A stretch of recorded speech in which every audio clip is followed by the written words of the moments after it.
CSR net के अंदर life science के अंदर 18 दिसंबर 2026 के अंदर आया है ये क्वेश्चन।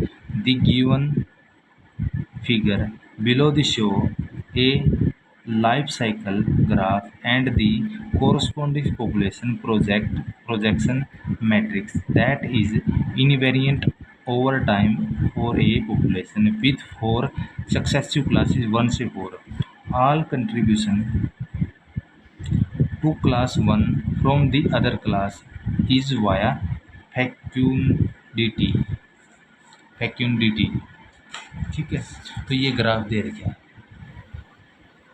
ठीक है, given this life cycle no resource limit, यानी कि रिसोर्स की कोई लिमिट नहीं है, फुल है resources. And initially number of individual N के N1 कितना 95 है, N2 5 है, N3 क्या 15 है, N4 क्या है 4 है। इन दी 4 classes consider the following statement regarding the future population states in a long term stimulation of population growth। ठीक है, फर्स्ट ऑप्शन क्या दे रहा है, ये करेक्ट ऑप्शन है। The population will growth and attain a stable class distribution. B क्या है, ये रॉन्ग स्टेटमेंट है। The population will grow but the number of individual in each class will be proportional to the initially number C, तो ये wrong है। The population will grow but number of individual in each class will be fluctuate disproportional over time, ये भी wrong statement है। The population will grow at a fixed growth rate and all classes will at the same rate में, ये correct statement है। Which of the following option represents A combination of all correct outcome बताना, तो ए और D इसका correct answer होना चाहिए।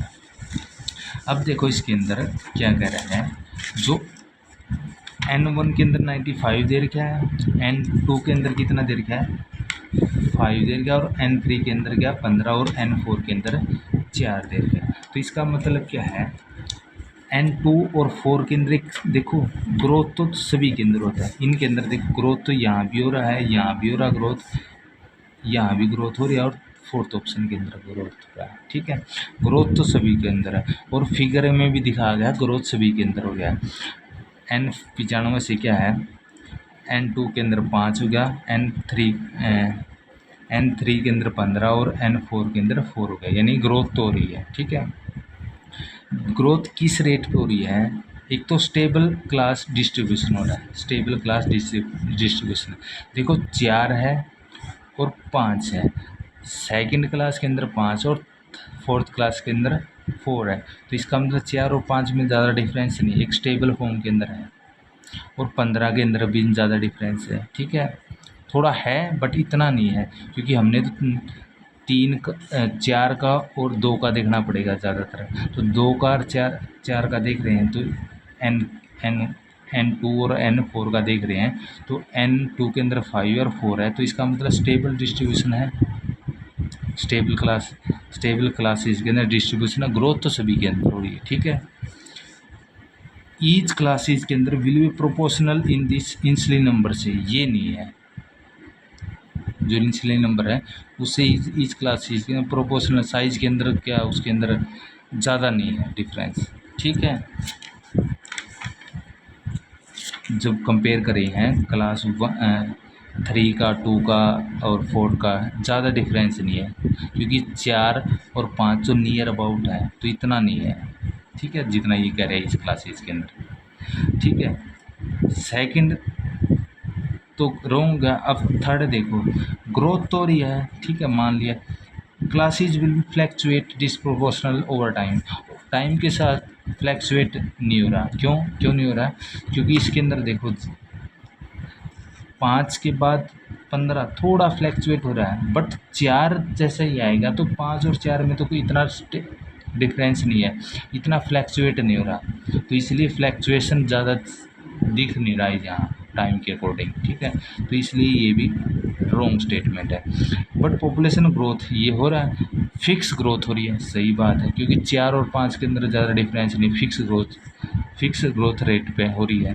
All classes will be same rate है, एट द सेम रेट पे ग्रोथ हो रही है, ये करेक्ट है। तो इसलिए ए और डी यानी कि डिस्ट्रीब्यूशन स्टेबल हो रहा है और सेम रेट पर ग्रोथ हो रही है और फिक्स ग्रोथ हो रही है, ठीक है, फिक्स ग्रोथ रेट हो रही है। तो इसलिए ये ए और डी इसका करेक्ट आंसर होता है, ठीक है।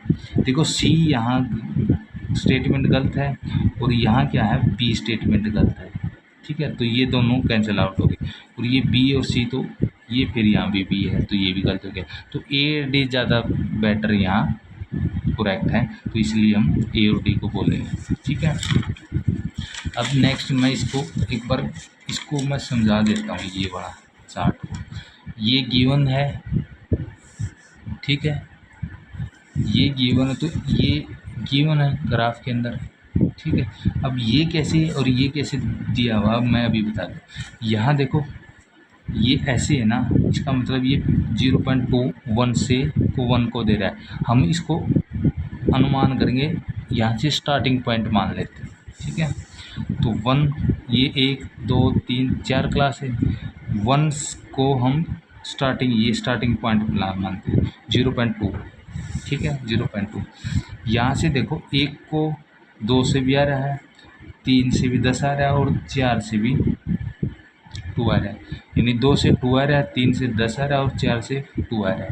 तो कैसे लिखेंगे, 2 से 2 आ रहा है, 3 से 10 आ रहा है और 4 से 2 आ रहा है, ऐसे लिखेंगे। और ये क्या स्टार्टिंग होगा 0.2, ये मैंने एरो का स्टार्टिंग पॉइंट लग दिया, स्टार्टिंग मैंने ही दिया, ठीक है। अब यहाँ देखो 2 का ये स्टार्टिंग पॉइंट होगा, ठीक है, 2 का ये स्टार्टिंग पॉइंट होगा ये वाला, ठीक है, 0.2। अब 3 से कोई नहीं आ रहा है, यहाँ 4 से भी कोई नहीं आ रहा, तो 3 और 4 का 0 0 हो गया। अब देखो यहाँ से फर्स्ट से आ रहा है 0.3 और फर्स्ट से आया तो यह 0.3 लिख देंगे। तो ये टेबल ये सेम है ना, ऐसे सेम है ना। अब नेक्स्ट क्या है, 3 वाला, 3 का ये स्टार्टिंग पॉइंट ले गया 0.1, स्टार्टिंग पॉइंट 3 है, 3 क्लास वाला, ये 3 वाला गया 0.1 स्टार्टिंग पॉइंट। अब फोर्थ का देखो, फोर्थ से 3 को आ रहा, नहीं आ रहा, और 1 से भी नहीं आ रहा कहीं डायरेक्ट, 2 से ये आ रहा है 0.3। तो क्या है, क्या लिखेंगे, 4 से 0 है और 1 से 0 है और सेकंड से क्या है 0.3 आ रहा है, ये सेकंड से ये आ रहा है 0.3, ठीक है। अब फोर्थ देखो, फोर्थ का स्टार्टिंग पॉइंट है ये 0.1, फोर्थ का स्टार्टिंग पॉइंट ये 0.1 है, ठीक है। अब फोर्थ को 1 से आ रहा, नहीं आ रहा कहीं से, सेकंड को भी नहीं आ रहा कहीं से, सेकंड को फोर्थ से नहीं आ रहा कहीं से। अब थर्ड को देखो, थर्ड का ये सीधा जा रहा है 0.3 सीधा, तो 1 का 2 का 0 0 आ जाएगा और 3 का कितना आएगा 0.3 आ जाएगा, ठीक है। तो देखो 0 आ गया फर्स्ट का, सेकंड का 0 आ गया और 3 का 0.3 आ गया। तो ये जो ये है और ये सेम है ना, ये ग्राफ ऐसे दिया हुआ है, ठीक है। समझ भाई, ऐसे ही मैं एक और समझा देता हूँ कैसे। ये देखो ये सेम ही मैंने ये लिखा है, ठीक है, ये लिखा है। तो ये इसको कैसे लिखेंगे, ए का स्टार्टिंग पॉइंट दिया नहीं है, ए इसका मतलब 1 का 0 आएगा, स्टार्टिंग पॉइंट 0 है 1 का, 1 2 3 4 क्लासेज हैं, 1 2 3 4 5 क्लासेज, ये 5 है, सॉरी 5 क्लासेज हैं, ठीक है। ए का स्टार्टिंग पॉइंट 0 है। अब देखो ए का 2 से नहीं आ रहा तो इसका मतलब 0 है, 3 से आ रहा है F1 आ रहा है, 4 से आ रहा है F4 आएगा और 5 से F5 आएगा। तो 0 स्टार्टिंग पॉइंट 0 है, सेकंड से कुछ नहीं आ रहा 0, सेकंड थर्ड से क्या F3 आ गया, फोर्थ से F4 आ गया और 5 से F5 आ गया। तो ये 3 4 5, ठीक है। अब सेकंड सा देखो, ये स्टार्टिंग पॉइंट आ गया, सेकंड से हम पुट करेंगे सेकंड का, ये P2, 3 से 0 नहीं आ रहा कोई, 4 से भी नहीं आ रहा 0 और 5 से नहीं आ रहा 0, तो 3 4 5 0 है। अब यहाँ देखो 1 से आ रहा है G1 आ रहा है, 1 से 2 को G1 आ गया, ठीक है। नेक्स्ट 3 का स्टार्टिंग पॉइंट P3 आ गया, स्टार्टिंग पॉइंट P3 आ गया, ठीक है। और फोर्थ का 0 है, कोई कुछ नहीं आ रहा, फिफ्थ से भी 0 है, कुछ नहीं आ रहा, तो 4 और फिफ्थ 0 आ गया, ये क्लास वाले। फर्स्ट से कुछ नहीं आ रहा, 0, और सेकंड से G2 आ रहा है, सेकंड से क्या है, ये G2 आ रहा है, तो सेकंड से G2 आ गया, ठीक है। अब नेक्स्ट देखो 5 का ये P4 स्टार्टिंग पॉइंट है, P4 स्टार्टिंग पॉइंट है, 5 से जा रहा है, कुछ भी नहीं आ रहा, 5 से 0, 5 से 0, 1 से 0, सेकंड से 0, 3 से G3 आ रहा है, 5 का 0, 1 का 0, 1 का 0 कुछ नहीं है, 3 से आ रहा है, 3 का G3 आ रहा है, ठीक है। लास्ट रहेगा P5, ये P5 आ रहा है स्टार्टिंग पॉइंट, तो P5 स्टार्टिंग पॉइंट आ गया, ठीक है।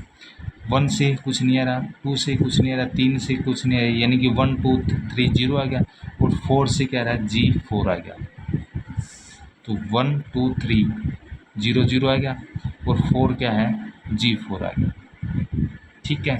तो ये देखो life cycle graph and the corresponding size classify population projection matrix for आरू टर्टल साइज कैटेगरी आर। देखिए फर्स्ट क्या है, एग हैचिंग है, ईयरलिंग आ गया, सेकंड है जुवेनाइल आ गया, थर्ड क्या है अडल्ट फर्स्ट आ गया, फोर्थ क्या है अडल्ट सेकंड आ गया, और फिफ्थ क्या है अडल्ट 3 आएगा। तो ये क्लास 1 2 3 4 5 यही क्लास दे रखी ना, ये वाली, तो ऐसे ये ग्राफ रिप्रेजेंट किया हुआ है, ठीक है। तो मैंने ये अब कुछ एग्जांपल दिया था मैंने ये वाला, ठीक है, कैसे रिप्रेजेंट करते हैं। और ये दो जो मैंने ये पहले वाला बताया, ये वाला ये एक्चुअली में क्वेश्चन के अंदर दिया हुआ है, ठीक है। तो कैसे निकालते हैं और कैसे देखते हैं, तो ये ऐसे था। तो इसका ए और डी इसका क्वेश्चन का आंसर आ जाए, क्योंकि स्टेबल डिस्ट्रीब्यूशन है, ठीक है, और स्टेबल डिस्ट्रीब्यूशन है, और क्या है सेम रेट से ग्रोथ हो रहा है, फिक्स ग्रोथ हो रही रेट, ठीक है, ईच क्लासेस की।